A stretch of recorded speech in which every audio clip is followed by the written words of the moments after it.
Hello hello. Shri Sadguru Maharaj की जय। श्री सद्गुरु महाराज की जय। श्री सद्गुरु महाराज की जय।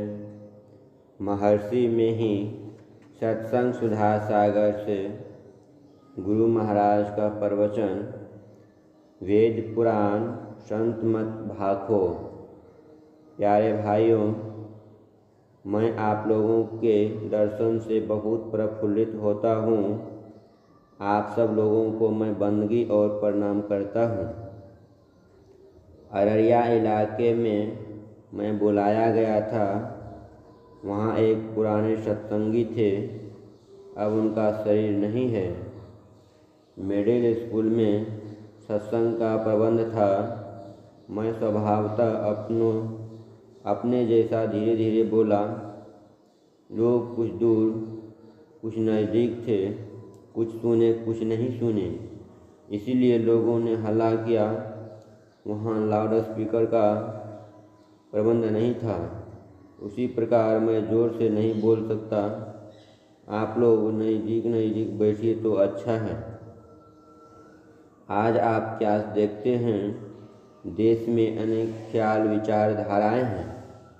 एक कांग्रेस है जिसका राज्य शासन है, दूसरा सोशलिस्ट समाजवादी और तीसरा साम्यवादी है। ये तीनों हमसे पूछते हैं कि तुम क्या कहते हो। तुम शरीर और संसार से अपने को छुड़ाने के लिए कहते हो। इससे देश को क्या फ़ायदा होगा? इस प्रश्न का उत्तर सुन लीजिए, और इसमें अगर देश को कोई फ़ायदा हो तो चुन लीजिए। इस सत्संग के उपदेशों में क्या है, सुनिए।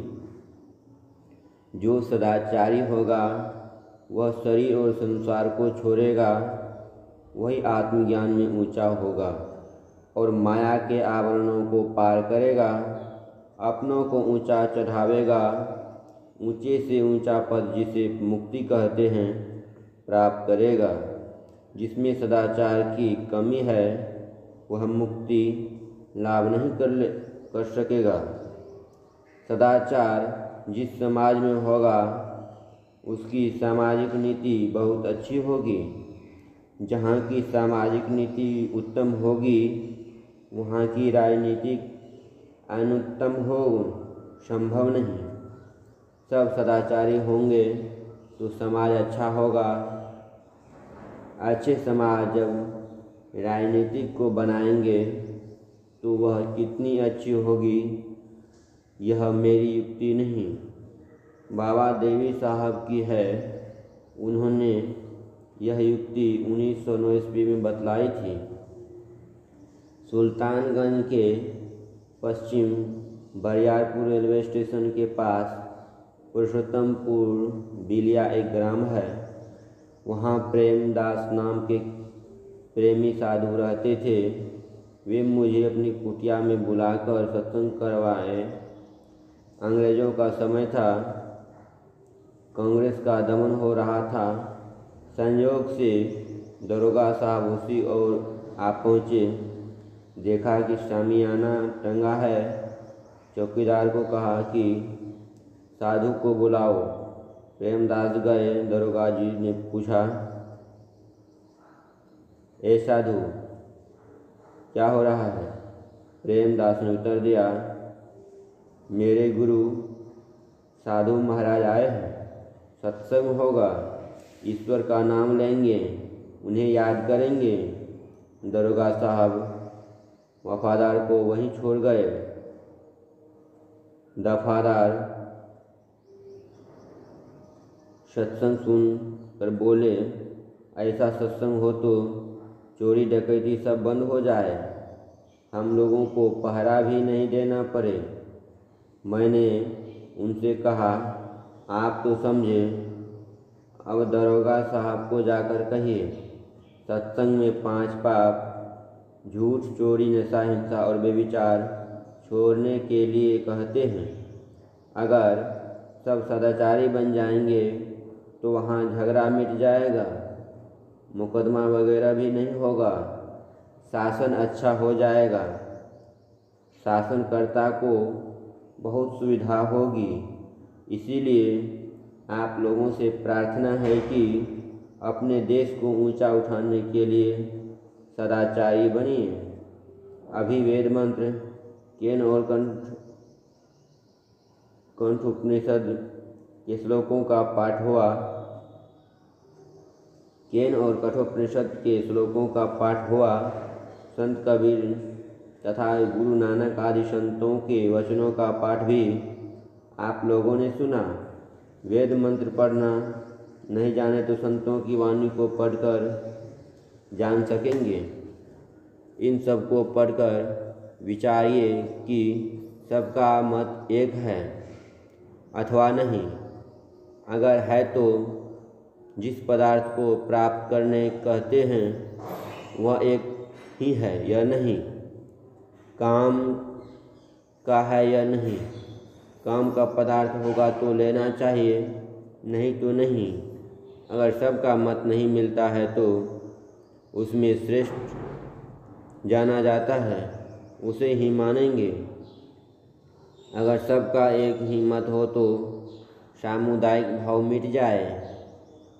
यह जो अलग अलग मत का नाम सुनते हैं, इससे मालूम होगा कि इन सब का अलग अलग मत है। लेकिन जैसे कोई गोरे कोई काले कोई, किंतु मनुष्य एक ही है, वैसे ही सब संतों का मत, सब एक ही मत के लोग हैं। तो फिर सांप्रदायिक भाव के कारण जो लड़ाई होती है मिट जाएगी। बहुत पहले राजा लोग देश को टुकड़े टुकड़े करके अलग अलग रहते थे, आपस में लड़ते झगड़ते थे। दूसरे देश के लोग आकर चढ़ बैठे, घर फूटे गवार लूटे। यह बात बहुत दिनों से चली आ रही है, किंतु वे इस ज्ञान को अपने काम में नहीं लाए। 50 वर्षों से बेसी कोशिश करने के बाद अब अपना देश स्वतंत्र हुआ। शासनकर्ता कहते हैं सांप्रदायिक का भाव एक होने नहीं देता। हम लोगों की तरफ देखिए, मोक्ष परलोक ईश्वर को देखते हुए संसार के सारे लोग एकता में रहे। सांप्रदायिकता का भेदभाव मिटाकर एक हो जाए तो उसका नाम क्या कहा जाएगा? संत मत। यह कोई नई बात या नया नाम नहीं। यहाँ न पक्षपात कछु राखो, वेद पुराण संत मत भाखो। गोस्वामी तुलसीदास जी ने रामायण में लिखा है, घर फूटे गवार लूटे। कहकर भी जैसे उसे क्रियान्वित नहीं करते, उसी प्रकार संत मत को मानते हुए भी भेदभाव रखते हैं। यह अच्छा नहीं। संत मत में चलते चलते ईश्वर को प्राप्त कर लेंगे, मोक्ष प्राप्त होगा और आवागमन से मुक्ति हो जाएगी। आवागमन से मुक्त हो जाएंगे। इस सत्संग में घर छोड़ने के लिए नहीं कहा जाता। कमाई करके खाओ, इच्छाओं को समेटते समेटते एकदम कम कर दो तो आनंद पूर्वक रह सकोगे। अगर इच्छाओं को बढ़ाओ तो संसार की सब संपत्ति मिलने पर भी शांति नहीं मिलेगी। वसुधा सपत दीप है, सागर कड़ी कंचनु काढ़ी धरिजय। मेरे ठाकुर के जन इन्हु न, बांछहि हरि मांगहि हरि रसु दीजे। जो इच्छाओं को बढ़ाते हैं वे इससे दुख पाते हैं। भक्ति का मार्ग झीना रे, नहीं अचाह नहीं चाहना, चरणन लो लीना रे। संत कबीर साहब भी कहते हैं, इच्छा रहित मन बने। यह देह संसार में आकर अकेले नहीं रहेगा। इसके लिए कपड़े भोजन चाहिए। परिवार में लोगों की संभाल बड़ा कठिन है। बाबाजी बन जाओ, स्त्री पुत्र आदि अगर नहीं हो, शादी नहीं हुई हो तो अकेले ही रहो जैसे मैं। परंतु दोनों ओर कठिनाइयों के समुद्रों को ही पार करने पड़ते हैं। वह दोनों ओर अग्निकुंडों में गिरकर ही अपने को सुरक्षित रखना होता है। गृहस्थी में रहना किले के अंदर रहकर लड़ना है, परंतु गृहस्थी छोड़कर रहना मैदान में लड़कर रहना है। सूर संग्राम को देखी भागे नहीं, देख भागे सोई सूर नहीं।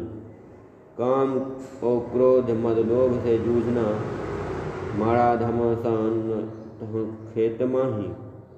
साँच और शील संतोषम साही भय, नाम शमशेर तह खूब बाजे। कहे कबीर कोई जूझिए सूरमा, कायरा भीरता तुरंत भाजे। अच्छी बात है कि गृहस्थी में रहकर लोग भजन करें। यही मेरी निश्चित पूछो तो तुमने गृहस्थी क्यों छोड़ी, तो जानना चाहिए कि पहले जैसी जानकारी थी वैसी आजकल नहीं है, बदल गई है। परंतु जिस व्रत को धारण करना चाहिए उसको निभाना चाहिए। बौद्ध सन्यासी नागसेन ने राजा मिलिंद से पूछा, आप किस पर आए? राजा बोला, रथ पर। क्या पहिया रथ है? धुरी रथ है, जुआ रथ है। पहिए, धुरी, जुए आदि जितने यंत्र हैं सब मिलकर रथ है। उसी प्रकार आपका शरीर है, वैसे कोई अकेला नहीं हो सकता। अद्वैत पद में जाकर ही अकेला हो सकता है। संसार में अकेला रह नहीं सकता। बाबा देवी साहब ने मुझसे पूछा था, तुलसी सिस्टम में रहना चाहते हो या स्वावलंबन में? मैंने कहा, तुलसी सिस्टम में। जिसे सुनकर सब हंस पड़े। बल्कि एक सत्संगी ने तो मुरादाबाद में ऐसा कहा कि मांग कर लाओगे तो फेंक दूंगा। मैंने पूरे 200 वर्षों तक लड़कों को पढ़ाया। मैं स्वयं खेती का काम भी देखता हूँ। उपदेश यह है, अपने जीवन निर्वाह के लिए उपार्जन करो। गुरु महाराज का जोर था कि अपने जीवन निर्वाह के लिए कमाओ, काम करते रहो, निठल्ला मत बैठो। भजन सत्संग का काम करो, अपने गुजारा के लिए भी काम करो। झूठ, चोरी, नशा, हिंसा और बेविचार से बचने का प्रयास करते रहो। बाबा साहब डाकघर में काम किए, खेती भी किए, बैंक में कुछ जमा हुआ, फिर बैंक फेल भी हो गया। अपनी कमाई से ही अपना गुजारा करो, सदाचार में रहो, ईश्वर की भक्ति करो। जीवात्मा बहुत है, ईश्वर कोई नहीं है। कोई ऐसा भी कहते हैं कि किंतु यह बात भीतर नहीं जाती। यहाँ आध्यात्मिक राजनीति किसी के लिए विरोध नहीं है। आपको संत मत कहना पसंद नहीं है तो आर्य समाज या सन्यासी जो कहिए, किंतु मैं तो कहूँगा कि अपने में पृथक पृथक की भावना न हो, एक मिलजुल कर रहें। हम देश की रिवाज नहीं तोड़ते। आप सबका छुआ खाइए या स्वयं पाकी बनिए, इसके लिए सत्संग को कोई दखल नहीं। देश में छोटा बड़ा बहुत दिनों से हो रहा है। देश में नया विधान हो, इसके लिए मुझे कोई लड़ंत भिड़ंत नहीं। अभी आप लोगों ईश्वर के विषय में सुन रहे हैं। परमात्मा ईश्वर है, उसकी स्थिति को हम लोग मानते हैं, संत मानते हैं, इसलिए हम मानते हैं। ऐसा नहीं, हमें तो विश्वास है। घर घर में बचपन से राम राम वाहेगुरु आदि कहते आए हैं। यह श्रद्धा नहीं मिट सकती। राम राम तो बच्चे भी कहते हैं, किंतु पदार्थ रूप में परमात्मा कैसा है, क्या है, यह सत्संग से जाना जाता है। कोई कहते हैं कि ईश्वर नहीं है तो आश्चर्य मालूम होता है। वेद पुराण संत की वाणी में एक राय यह है कि ईश्वर को जानकर जानना और